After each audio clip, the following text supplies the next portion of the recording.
Bonjour tout le monde, bienvenue sur ma chaîne YouTube. Sur cette chaîne YouTube, je te parle de mode, d'entrepreneuriat et de lifestyle. Alors, si tu es nouveau sur cette chaîne YouTube, je t'invite à t'abonner, je t'invite à liker parce que je te partage mes secrets sur comment est-ce que j'ai fait pour être un fashion designer à succès. Donc, le sujet d'aujourd'hui, c'est comment est-ce que mon talent m'a sauvé la vie. Alors, il faut savoir une chose, c'est que le marché de l'emploi il est compliqué ici au Cameroun. Le taux de chômage est élevé, ce qui fait que nous, les jeunes, nous sommes obligés de trouver des moyens alternatifs. Je me rappelle, il y a de cela quelques années, j'étais en classe de quatrième. On avait organisé un championnat de vacances, championnat de football. Et j'avais fait une bonne prestation, surtout que dans tout ce que je fais, je donne du 200% de mon potentiel. Donc, j'avais réalisé un bon match. Et à la fin, il y avait un sélectionneur de football qui nous a remis un formulaire. Le formulaire en question, c'était un formulaire de participation à la Coupe Top. La Coupe Top, c'est une compétition de football qui permet de réunir les talents du Cameroun. Et je suis rentré avec le formulaire et les parents n'ont pas voulu remplir le formulaire. On m'a donné des raisons comme quoi tu peux pas être footballeur, il faut fréquenter tes diplômes et après tu cherches du travail. Sans te mentir, j'étais triste, j'étais mal en point. Mais je n'ai pas abandonné, j'ai suivi les conseils, j'ai obtenu mon bac. Et après mon bac, j'ai travaillé en tant que fashion designer, en tant que modèle photo pour Deuxième photographie c'est une agence qui avait besoin de modèles pour leurs prestations. Après cette phase chez Deuxième photographie, j'ai eu un petit nom dans mon domaine. Maintenant, il fallait voler de ses propres ailes. Je me suis rendu compte d'une chose ou bien je me suis rappelé du fait que au collège, je faisais déjà les t-shirts designés pour moi et puis pour mes camarades. Et je me suis dit, pourquoi est-ce que je ne peux pas me lancer sur ce secteur-là? J'ai commencé avec un t-shirt. Et le t-shirt là, j'avais juste fait, j'avais mis un conceptuel où tu n'aimes pas. Comme je m'appelle n'aime pas. J'avais présenté ça autour des personnes qui sont aux personnes qui sont autour de moi, pardon. Ils ont apprécié et c'est comme ça que j'ai commencé d'un t-shirt à deux t-shirts, trois t-shirts, quatre t-shirts. Certes, j'avais des demandes déjà, tu fais des bons trucs, tes t-shirts sont bien.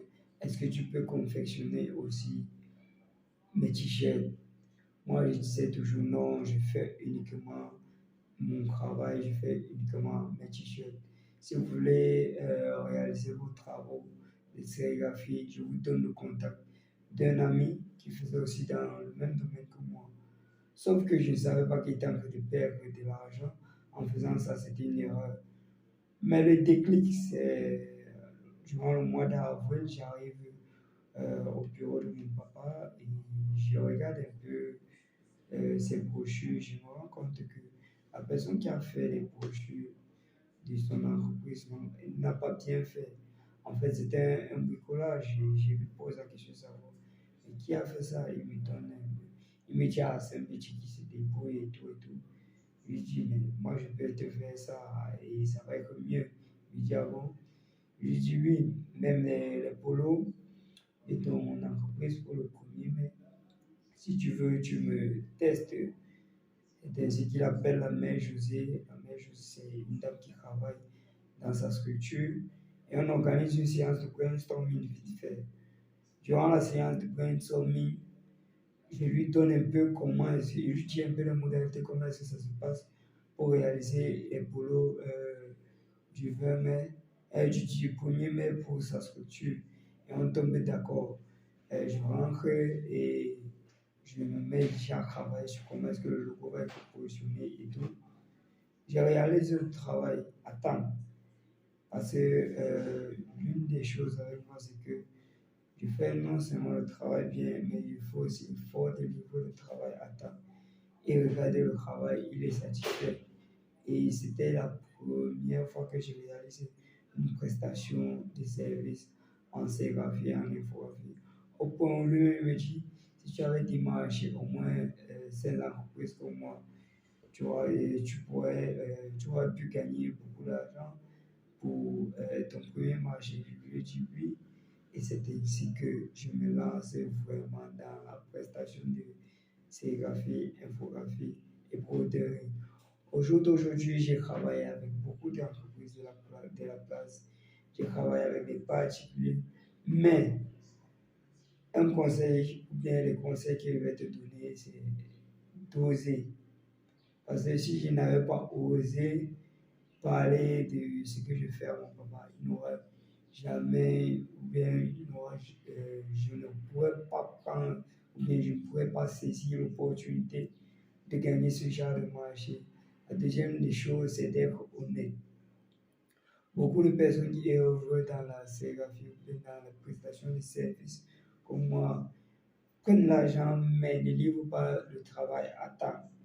Et ils ne font pas le travail de qualité, c'est-à-dire ils n'utilisent pas le matériel adéquat. Donc, c'est tout pour cette vidéo. Si tu as des sujets ou bien des thématiques, je suis à ton écoute. Tu mentionnes des commentaires ou bien ces sujets en commentaire et on va voir comment est-ce que on va en discuter. Si tu veux me suivre sur les réseaux, mon Instagram c'est même pas officiel et je te dis à plus. Let me talk to you. Let's talk money.